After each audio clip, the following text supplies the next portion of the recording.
तो hello everyone, welcome back. अगर आपको मेरी वीडियोस अच्छी लगती हैं तो please like share comment and channel को सब्सक्राइब भी कर लिया करो यार, फ्री में ही हो जाता है।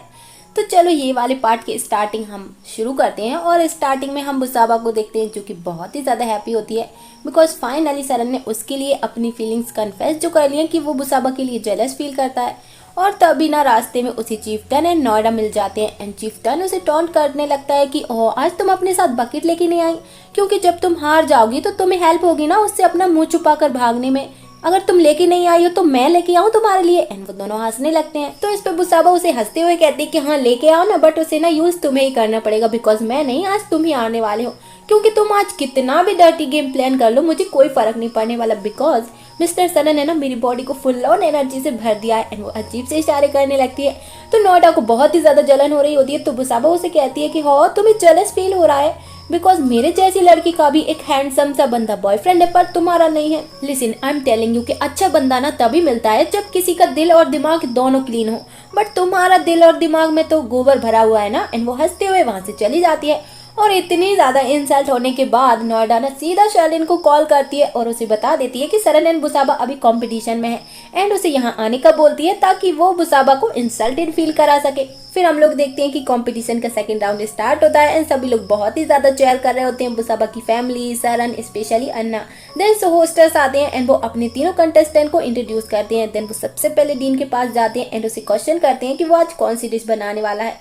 तो डीन सभी को अपनी डिश के बारे में बताता है। फिर वो बुसाबा के पास जाते हैं तो बुसाबा उन्हें बताती है कि आज उसने अपनी डिश का नाम एक लिटिल प्रिंसेस के नाम पे रखा है और वो बहुत ही ज्यादा अडोरेबल है एंड उसकी डिश का नाम है अन्ना बिचरोंगा। और ये नाम सुन के अन्ना भी बहुत ही ज्यादा खुश हो जाती है बिकॉज उसी का नाम तो अन्ना है एंड ये उसके लिए बहुत ही ज्यादा सरप्राइजिंग होता है। फिर चीफ्टन भी सभी को अपनी डिश के बारे में एक्सप्लेन करता है एंड सो स्टार्ट होता है। और अब भाई कंपटीशन है तो कुछ चैलेंजेस भी होंगे, अदरवाइज मजा कैसे आएगा। देन तीनों से एक एक नंबर चूज करने का बोला जाता है तो तीनों चूज कर लेते हैं। तो बुसाबा first number and Dean second और चीफ्टन थर्ड नंबर चूज करते हैं। और अब चैलेंज ये है कि जिसके पास जो नंबर है उसे उसी काउंटर पे जाके कुकिंग करनी होगी और जिस काउंटर पे जो इंग्रेडिएंट रखे हुए हैं वो बंदा बस वही सामान यूज कर सकता है। मतलब अब बुसाबा ने फर्स्ट नंबर चूज किया है तो उसे चीफ्टन के काउंटर पे जाके उन्हीं के सामान से कुकिंग करनी होगी। और ऐसे ही चीफ्टन को डीन के काउंटर पे एंड डीन को बुसाबा के काउंटर पे जाके कुकिंग करनी पड़ेगी। मतलब पूरा बवाल वाला ट्विस्ट देखने को मिलता है कि अब तीनों जन क्या करने वाले हैं। एंड इस ट्विस्ट को सुन के सभी ऑडियंस एंड तीनों कंटेस्टेंट एकदम ही शॉक हो जाते हैं। बट तीनों नंबर्स के अकॉर्डिंग अपने अपने काउंटर पर पहुंच जाते हैं, लेकिन तीनों को समझ ही नहीं आ रहा होता कि वो अब क्या बनाए। हाँ, और वो भी दूसरे के इंग्रेडिएंट से। देन टाइमिंग भी स्टार्ट हो जाती है तो चीफ्टन एंड डीन तो अपनी अपनी कुकिंग करना स्टार्ट कर देते हैं। पर बुसाबा को तो कुछ समझ ही नहीं आ रहा होता कि अब वो क्या करे एंड कौन सी डिश बनाए और बेचारी बस नर्वस होकर खड़ी हुई होती है। और सरन का blood pressure full on high होता है एंड इधर हम दादी एंड मिसेस सू को भी देखते हैं जो अपने में ही लगी हुई होती हैं कि क्या बुसाबा ये हैंडल कर पाएगी या फिर नहीं कर पाएगी, अब क्या होगा।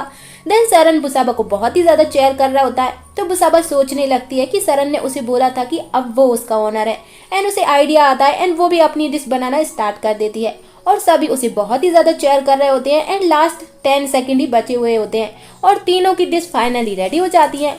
देन फिर आती है डिशेस टेस्ट करने की बारी। तो जजेस चीफ्टन एंड डीन की डिश को टेस्ट करने के बाद जाती हैं बुसाबा के पास। तो बुसाबा उन्हें अपनी डिश के बारे में एक्सप्लेन करती है एंड उन्हें अपनी डिश का मीनिंग बताती है जिसका मीनिंग होता है रिजर्व टू समवन। एंड वो सरन की तरफ देखने लगती है तो सरन भी उसकी तरफ स्माइल करके देखे जा रहा होता है। ओह सो रोमांटिक। देन अब आती है रिजल्ट की बारी। तो तीनों जाके एक जगह पे खड़े हो जाते हैं और तभी पैम फटाक से सरन के पास आती है एंड उसे क्वेश्चन करती है कि वो इतना ज्यादा स्माइल क्यों कर रहा है। तो सरन उसे बताता है कि बिकॉज उसे ना उसकी बहन पे बहुत ज्यादा प्राउड है। तो पैम उसे कहती है कि अगर दी ये राउंड पास कर लेती है ना तो आप उन्हें स्पेशल प्रेजेंट देना मत भूल जाना जो वो आपसे एक्सपेक्ट कर रही हैं। तो सरन स्माइल करते हुए उसे क्वेश्चन करता है कि कौन सा स्पेशल गिफ्ट। हाँ, तो पैम सरन के कान में उसे कुछ बताती है जिसे सुन के सरन बुसाबा की तरफ एकदम क्यूट एंड मिस्टीरियस सी स्माइल करने लगता है। और अब पता नहीं पैम ने क्या बोला है, वो तो हमें आगे ही पता चलेगा। फिर शो होस्ट बुसाबा को एक स्टेप आगे आने का बोलते हैं और सभी बहुत ही ज्यादा टेंशन में होते हैं। सभी की सांसें थमी हुई होती हैं कि पता नहीं अब नेक्स्ट क्या होने वाला है। एंड जैसे ही नेक्स्ट राउंड के लिए बुसाबा का नाम अनाउंस होता है ना तो सभी चीख ही पड़ते हैं एंड सभी बहुत ही ज्यादा खुश होते हैं, स्पेशली सरन और अन्ना। और अन्ना तो इतनी जोर जोर से चिल्लाने लगती है कि ये शी विन। एंड उसे ऐसे बोलते हुए देख के सरन एंड मिसेस सू तो बहुत ही ज्यादा शॉक्ड एंड सरप्राइज हो जाते हैं क्योंकि उस एक्सीडेंट के बाद पहली बार उसने कुछ बोला होता है। और सेकंड शेफ डीन को सिलेक्ट किया जाता है। तो बुसाबा एंड डीन एक दूसरे को कांग्रेचुलेशन बोलते हैं, बट चीफ टन एंड नोएडा तो बहुत ही ज्यादा सैड हो जाते हैं और दोनों की शक्लें ना देखने लायक होती हैं। देन बुसाबा दौड़ के अपनी फैमिली के पास जाती है एंड सभी को हक करती है और सभी बहुत ही ज्यादा खुश होते हैं। पर चीफ्टन इतनी आसानी से अपनी हार एक्सेप्ट थोड़े ही करने वाला था, तो वो भी जोर जोर से चिल्लाने लगता है कि नहीं, ये अनफेयर है, बुसाबा ने मेरे इंग्रेडिएंट्स यूज किए हैं इसलिए वो जीत गई। प्रोग्राम वालों ने पहले से ही सब कुछ फिक्स कर रखा था बिकॉज सरन बुसाबा का बॉयफ्रेंड है और उसी ने उसकी हेल्प की है जीतने के लिए, उसमें खुद की कोई स्किल्स तो है नहीं, फलाना ढिमकाना, और बहुत ही बड़ा वाला सीन क्रिएट कर देता है। तो ये सब कुछ सुन के बुसाबा की दादी को बहुत जोर से गुस्सा आ जाता है एंड वो उसे थप्पड़ मारने वाली होती है, पर सभी उन्हें रोक लेते हैं। देन सरन भी उसे मारने जाने ही लगता है, पर मिसेस सू उसे कहती है कि इसकी वजह से ना तुम अपनी रेपुटेशन खराब मत करो, ओके, मैं इसे संभालती हूँ। एंड वो चीफ टन को अच्छे से ही सुना देती है। तो दादी भी उनसे बहुत ही ज्यादा खुश हो जाती है क्योंकि उन्होंने पहली बार बुसाबा का साइड जो लिया था। देन डायरेक्टर बोलता है कि जजेस ने सभी डिशेस को टेस्ट करने के बाद ही रिजल्ट अनाउंस किया है। तो चीफ टन तो खुद ही अपनी डिश की बहुत ही ज्यादा तारीफ करने लगता है कि हाँ, मेरी डिश बहुत ही अच्छी थी, जजेस ने मेरे साथ अनफेयर किया है, उन्होंने गलती की है। तो जजेस उसे कहते हैं कि एक बार अपनी डिश ना बना के खुद टेस्ट कर लिया करो, तब तुम्हें पता चलेगा। तो चीफ टन सभी को कहने लगता है कि मैं 10 साल से चीफ शेफ हूँ एंड मुझे अच्छे से पता है कि मेरे खाने का टेस्ट कैसा होता है एंड मेरी डिश ना इनकी डिश से बेटर थी। तो जजेस उसे अपनी डिश टेस्ट करने का बोलते हैं एंड जैसे ही चीफ टन खुद की डिश को टेस्ट करता है ना, तो उसे खुद ही पसंद नहीं आती एंड वो उसे थूक देता है।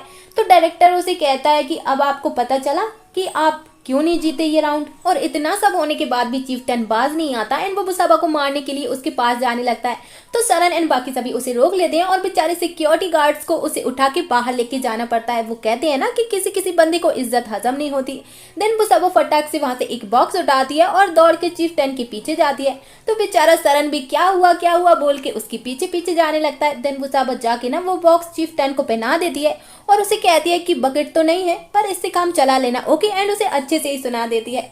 और इससे पहले कि नोएडा अपने भाई का साइड लेते हुए बुसाबा को कुछ कहे, सरन बीच में आ जाता है एंड वो बुसाबा का हाथ होल्ड कर लेता है। तो बुसाबा ना नोएडा को और ज्यादा जेलस फील कराने के लिए फटाक से सरन को हक कर लेती है एंड ऐसे प्रिटेंड करने लगती है जैसे उसे नोएडा से बहुत ही ज्यादा डर लग रहा है।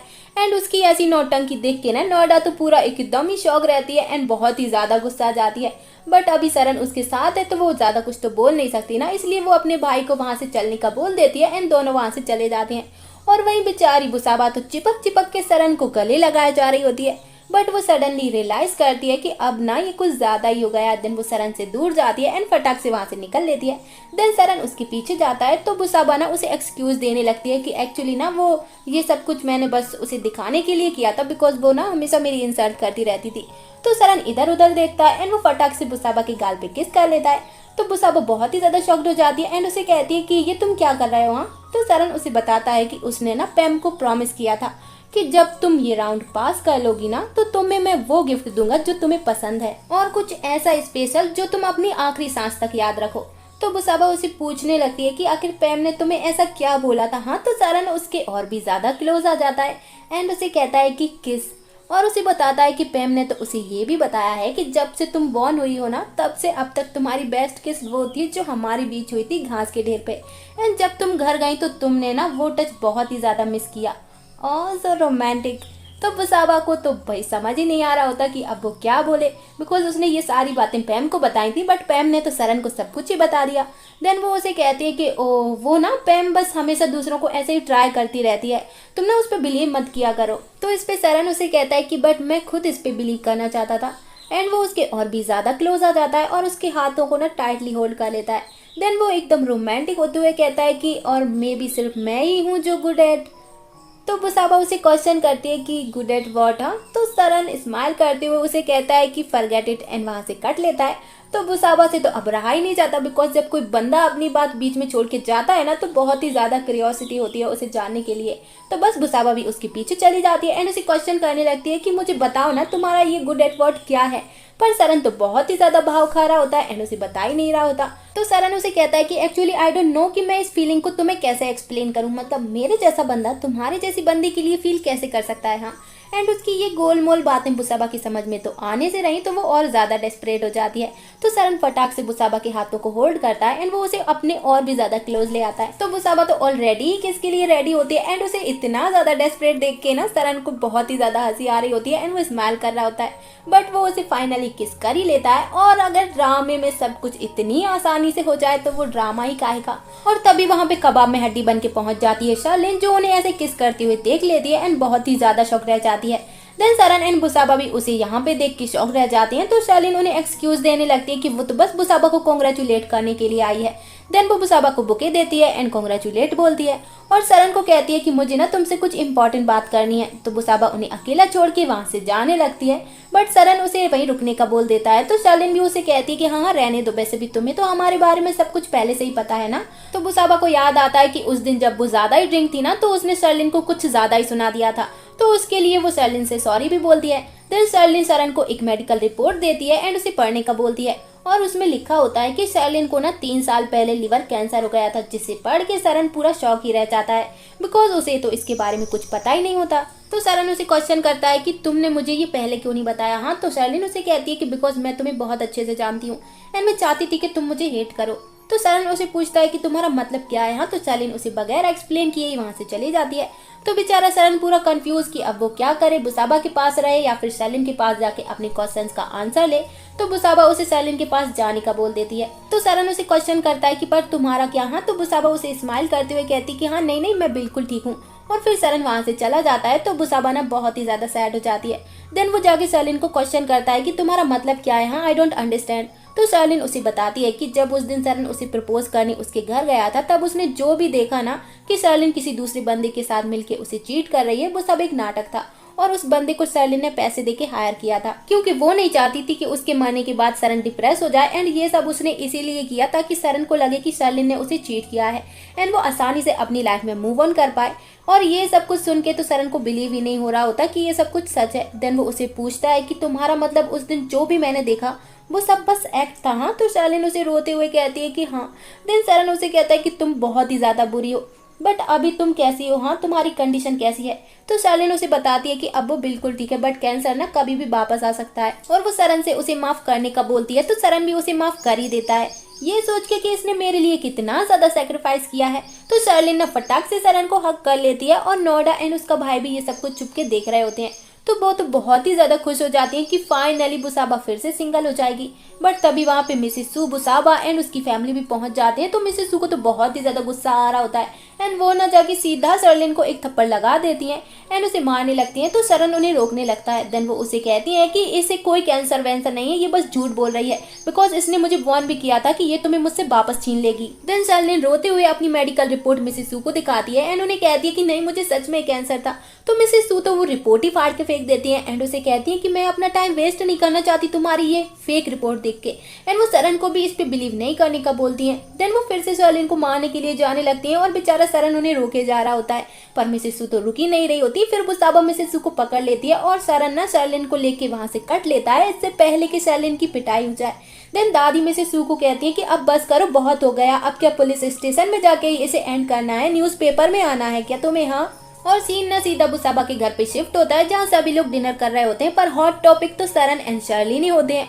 और जब बुसाबा शर्लिन के कांड के बारे में सभी को बताती है ना तो सभी पूरा ही शॉक हो जाते हैं। देन उसकी मॉम उसे कहती है कि नो वंडर कि मिसेस सू उसे इतना ज्यादा हेट क्यों करती है। हाँ, पर दादी तो कुछ ज्यादा ही आगे का सोच लेती है एंड वो सभी को कहती है कि अब तो सरन अपनी एक्स गर्लफ्रेंड के साथ हो गया है, तो हमें ना पहले से ही प्रिपेयर रहना चाहिए कि पता नहीं कब वो हमारे पास आके हमें बोले इस घर से निकल जाने को। और बेचारी बुसाबा जो कि पहले से ही बहुत सैड होती है तो वो दादी की बातें सुन के ना और ज्यादा सैड हो जाती है बेचारी। फिर वो जाके सरन के कॉल का वेट करने लगती है एंड बेचारी बहुत ही ज्यादा सैड होती है बिकॉज सरन ने उसे बोला होता है कि इस सब के बाद वो उसे घर जाके कॉल करेगा। एंड ये वाला पार्ट ना यहीं पे एंड होता है। Then see you for the next video, सायोनारा, बाय बाय।